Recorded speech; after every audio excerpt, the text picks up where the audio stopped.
Hello, everyone.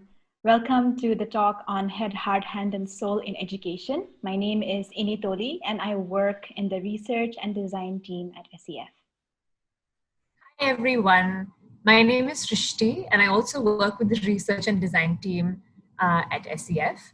Today, we're really excited to chat about something that's incredibly special to us. And we want to answer two questions. One, what is head, heart, hand, soul in education? And two, what does it look like in practice? So, Ini, since you've actually played a crucial role in the incorporation of head, heart, hand, soul philosophy in SEF student vision. I want to ask you, what does head, heart, hand, soul mean in education, and why do we need it? Right.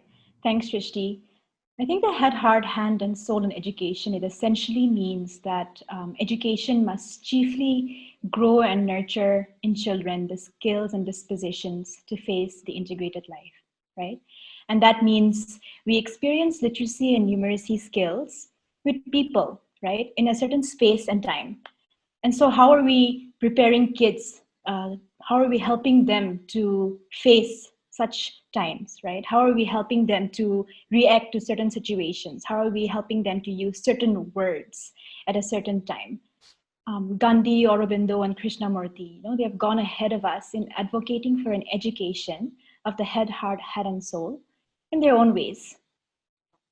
This stands that intellectual knowledge, the gaining knowledge, head, alone is not enough. It's not going to help them face the ever-changing complexities of life.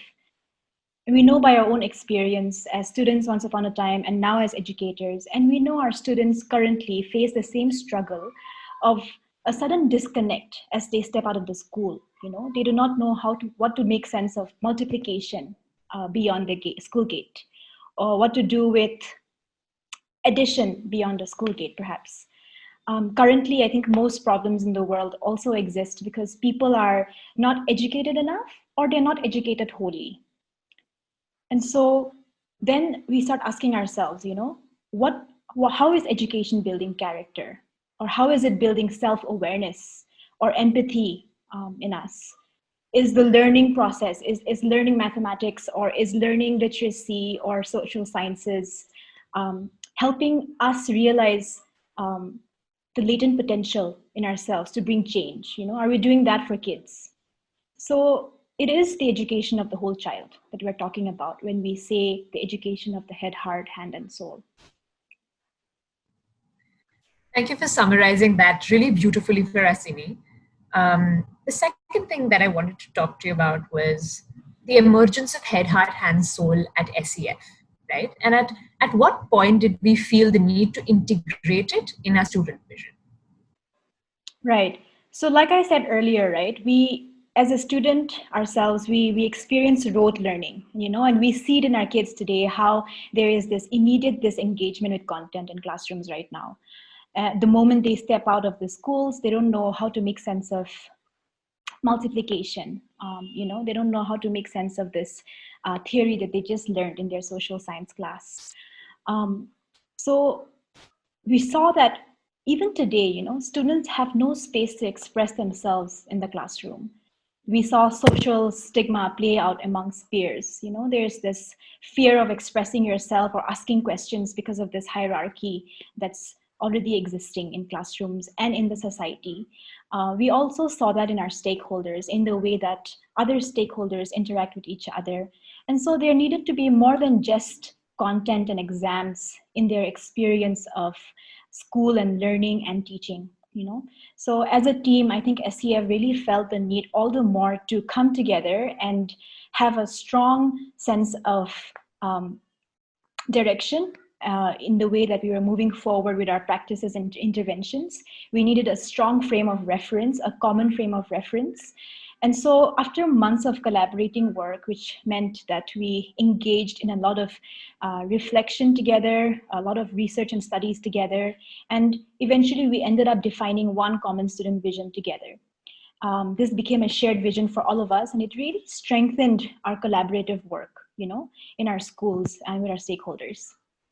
This experience of, reflection feedback, inclusion of different voices in these discussions, vulnerability. It led to such deep learning and growing that we were so confident that our children must be facilitated as well to experience the same. The need to empower them and give them a sense of purpose, because we experienced that as well during this process.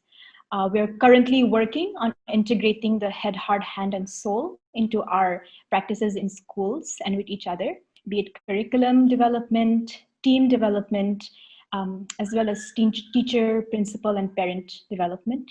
So I think what we all really want to know right now is that how does integrating this into our practice look like, right? So Shrishti, we spent quite a while trying to make the head, heart, hand, and soul come alive into our day-to-day practice and even in what we create. So can you tell us what it looks like in our schools today? Yes, Ine, I think that's a really relevant question. So I'll be talking about the practices in schools first, right? We realize that head, heart, hand, soul is about inculcating certain skills and dispositions that don't exist in the traditional education system and the curriculum. And these skills and dispositions aim to activate several elements of the heart and the soul and the head and the hand elements of our philosophy. I can give one example, right? So in our schools, we observe that the children were not organically collaborating with each other, right? Individually, they were able to do some work. For example, individually, they were able to draw patterns. But they could not, or they were not rather able to interact with each other to find solutions to problems that everyone shared. And hence we realize that we need to make collaboration a deliberate and consistent practice for our students to really embody collaboration. And to do so, we started incorporating group-worthy tasks in our classrooms every single day. So even in math, students would sit in groups trying to solve a problem. In an English class, students would sit in groups to decode English text and understand its meaning. We also sort of shifted the seating arrangement. We realized we needed to change the conditions in the classroom to make them conducive for children to collaborate. So this is about building practices. Any element, any skill, be it communication or critical thinking, or be it a certain disposition like empathy or grit, if you want to facilitate that for your students, it needs to be regular, consistent, and it needs to be done in the classroom. This brings me to my second point, that head, heart, hand, and soul this journey also begins with our educators. Since every class is a reflection of the teacher herself, we need to enable teachers to be mindful, empathetic individuals who can think critically and facilitate similar skills and dispositions for their students. And in doing so, we actually started conducting morning meetings with the teachers where we explored these skills and dispositions. We did mindfulness practices, mandala coloring. We did gratitude circles where teachers appreciated each other. So very small, deliberate practices we started doing with the teachers so that they themselves could embody the skills and dispositions that they wanted to facilitate for their children, right? And this brings me to the third point, integration in curriculum design. One thing I want to categorically say is that social-emotional learning or facilitation of skills and disposition cannot happen as separate subjects, or it cannot happen in a separate class. Yeah, that's interesting. Can you give us an example, Shrishti? Yeah, for sure. So let's take the example of moral science, right? So think about a class reading about moral science and helping others, and think of just the next class where students are not helping each other. I mean, right? Try to imagine that in one class they're reading about, hey, it's important to help each other, but in the next class they're doing the complete opposite.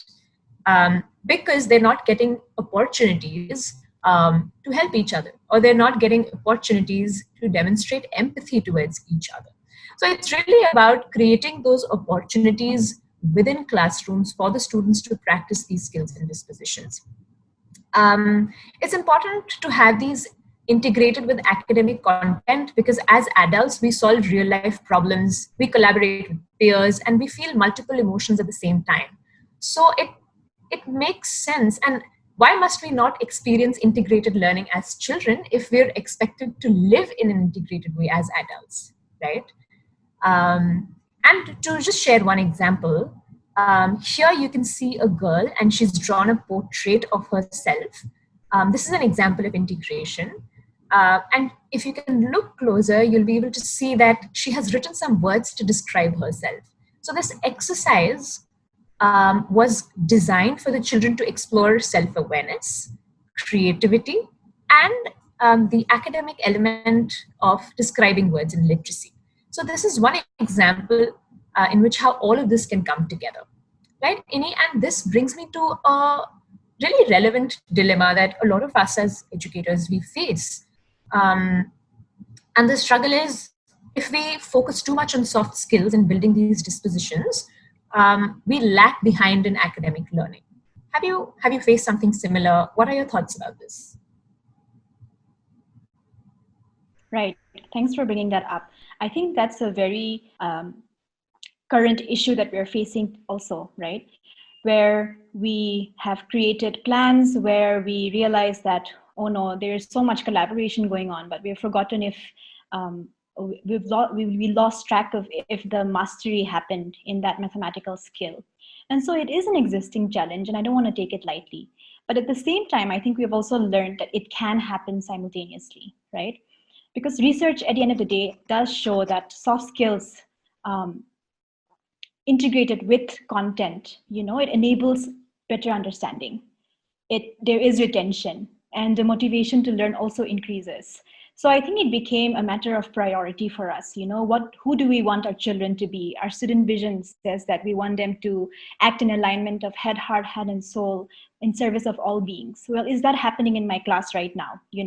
So I think it is a slow process. It will take time. It is a new culture of learning, both for curriculum designers, teachers, students, but it will happen for sure. And I think we are already seeing the fruits of that in our children. We have definitely seen how in our current curriculum where children are able to express creativity by drawing or decorating a shell using their own patterns. So they have used the skill of repeating patterns in maths to decorate their shell. And so it is happening, the skill of pattern has been incorporated into their learning process, and it shows that they have learned it. So it is happening. So I want to encourage all of you to not lose hope. Thanks, Shrishti, for this conversation that we could engage in. I hope this will enable listeners to really persist and see that it is possible to help kids act in alignment of head, heart, hand, and soul in service of all beings.